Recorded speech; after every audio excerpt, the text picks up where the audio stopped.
Welcome, and thanks for joining us for the Rock Solid Apologia Podcast, where we discuss Christian apologetics, worldviews, and so much more. We're so glad that you're listening with us today. Feel free to like, subscribe, and hit the notification bell to keep up with all the latest news over at RSA. Now, on to today's podcast episode. Welcome to the world's one and only apologetics satire podcast. I'm Will England, editor-in-chief of Rock Solid Apologia.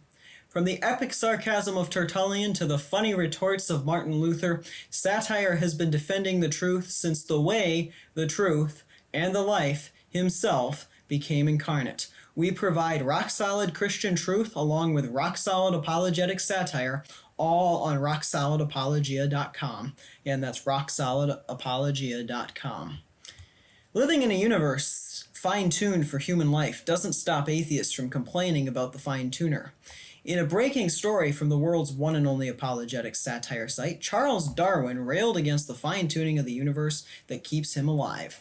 Here's the latest from rocksolidapologia.com. Shrewsbury, England. In a recent lecture at the local university, Charles Darwin made his displeasure known with the creator who created a world in which he could survive.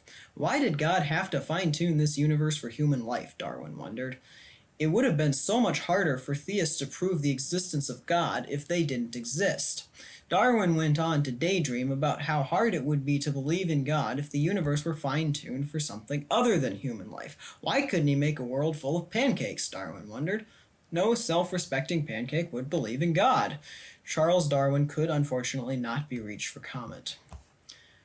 Well, seeing as Darwin does live in a universe that is fine-tuned for human life, not for sentient pancakes, Darwin turned to the multiverse theory. The multiverse theory is the idea that there's an infinite number of worlds, and we just happen to live in the one that is fit for human life.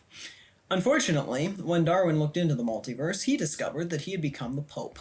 Check out the latest on Rock Solid Apologia. Rome. In catastrophic news for atheists everywhere, atheist and naturalist Charles Darwin becomes Pope in the multiverse.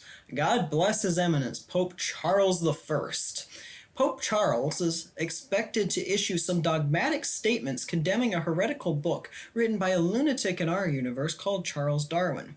Atheists around the world are weeping and gnashing their teeth together as they realize that not only does this universe believe in God, but so does every other universe. In a statement, His Holiness announced that the multiverse would also see the late Christopher Hitchens become Archbishop of Canterbury, and Richard Dawkins would finally get something right. Back in our universe, Pope Francis was irate. If he can become Pope in the multiverse, Martin Luther could become Pope too. Oh wait, check out that story as well on Rock Solid Apologia. With that, I wanted to transition into a little bit of a Beyond the Satire, explaining the real truth behind some of the satirical content. So one of the major arguments today for the existence of God is called the teleological argument, or the fine-tuning argument. So it goes something to the effect of, if you were to wake up in our world, knowing nothing except the competing theories of theism on one hand and naturalism on the other hand, what would you expect to find? Would you expect to find a creator created a universe that's so fine-tuned for human life? Or would you expect chance? I think most people would probably expect to find a creator. So the way out of that, one of the ways that atheists get around that, is to posit something called the multiverse. And the multiverse is the idea that you have an infinite number of universes in which one of them probably would have been fine-tuned for human life. And I'll just list two basic problems with the theory. A, who created the multiverse? If you have a multiverse, you just made God infinitely more powerful than he was than believing in just one universe created by God. The other problem, which goes to our article on Darwin being the Pope, is anything is theoretically possible. We could just live in the universe where logic doesn't work. We could just live in the universe where science doesn't work.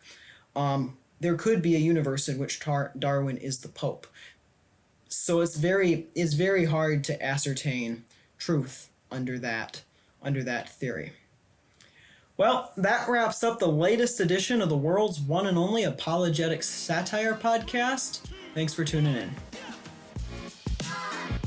Thanks for joining us on today's episode of the Rock Solid Apologia Podcast.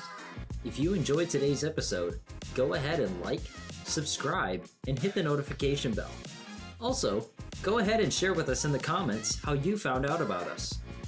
We'll see you next time on the next episode of the Rock Solid Apologia Podcast.